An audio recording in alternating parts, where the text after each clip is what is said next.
আপনি কি কখনো ইঁদুরের কল দিয়ে মাছ ধরছেন? দেখেন বুদ্ধির রাজা মদন ট্যাগ কিভাবে ইঁদুরের কল দিয়ে মাছ ধরতেছে। আজকে আপনাদের দেখাবো মদন ট্যাগের চিকন কিছু বুদ্ধি, যে বুদ্ধিগুলো দেখলে আপনারা মজাও পাইবেন, শিখতেও পারবেন কত সুন্দরভাবে। আজকে দেখবো আল্লাহর নামটি কে কে ভালোবাসো। যারা আল্লাহর সুন্দর নামটি ভালোবাসো তারা চ্যানেলটি লাইক দিয়ে সাবস্ক্রাইব করে দিও। আর যারা শয়তানকে ভালোবাসো কোনো কিছু করার দরকার নেই। এখানে একটা কয়েল রাখতেছে। অনেক সময় আমরা কয়েল জ্বালাই কিন্তু কয়েল রাখার জায়গা পাই না।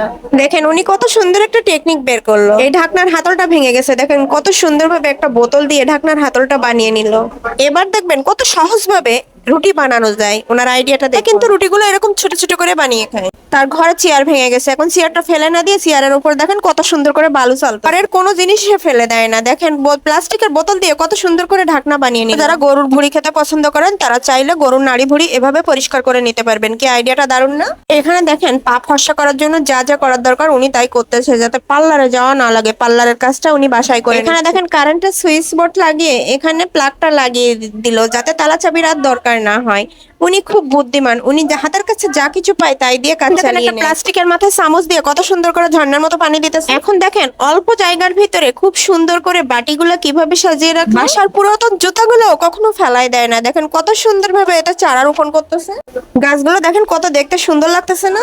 ওনার উপস্থিত বুদ্ধি তাই দেখুন। গরম ডিম ধরার জন্য দুইটা চামচ দিয়ে কত সুন্দর ভাবে একটা সিমটা বানিয়ে নিল। প্রবলেম থাকুক না কেন, সাথে সাথে ওনার কাছে সলিউশনও আছে। এখন দেখেন চিকেন বারবিকিউ করতে গেছে, এখন পেঁয়াজ গাছ আছে না, পেঁয়াজ গাছের শেকড় দিয়ে দেখেন ব্রাশ করে নিচ্ছে তেল। এখানে দেখেন একটা ফলকে কত সুন্দর ভাবে হাতের স্পর্শ ছাড়াই ভেঙে নিচ্ছে। যত প্রবলেম থাকুক না কেন সব সলিউশন ওনার কাছে আছে। এখন দেখেন বাইরে বৃষ্টি হচ্ছে, এখন বাইরে তো যেতেই হবে, ছাতা নাই হাতের কাছে। এখন হাতের কাছে যে জিনিসটা পাওয়া গেছে ওটা দিয়ে বৃষ্টির মধ্যে নেমে পড়ছে। এখন দেখেন 2 চাকার স্কুটারকে কিভাবে 4 চাকা বানিয়ে ফেলে। সময় অনেক জিনিস অনেক মালপত্র আনতে হয় যেটা 2 চাকার স্কুটারে হয় না, তাই 4 চাকা বানিয়ে নিল। ফ্লাক্সে চালাতে পারবো। তো এখানে হ্যাঙ্গার রাখার জায়গা নেই, এখন একটা হ্যাঙ্গার কোনো মতে ঝুলাইছে। এখন একটা হ্যাঙ্গারের উপর সবগুলো হ্যাঙ্গার দেখেন কিভাবে রেখে। তার কাছে কোনো সমস্যা না। ইঁদুরের জন্য দেখেন কত সুন্দর আপ্যায়নের ব্যবস্থা করছে মিষ্টি আলু দিয়ে, আবার চারপাশে ইঁদুরের কল বসাইছে। এখানে দেখেন আবার কি হয়েছে, এই যে চাপাতির মধ্যে আলু আটকায় যায়, এই জন্য কি সুন্দর ব্যবস্থা করছে যাতে আলুটা কাটতে যায় না আটকে যায়। একটা কাঠি কস্টেপ দিয়ে কি সুন্দর ভাবে আটকে দিল। এখন আলুগুলো কি সুন্দর ভাবে কেটে নিবে, আলু আর ছুরিতে আটকে যাবে না। মদন টাকের মাথায় বুদ্ধির কোনো অভাব নাই।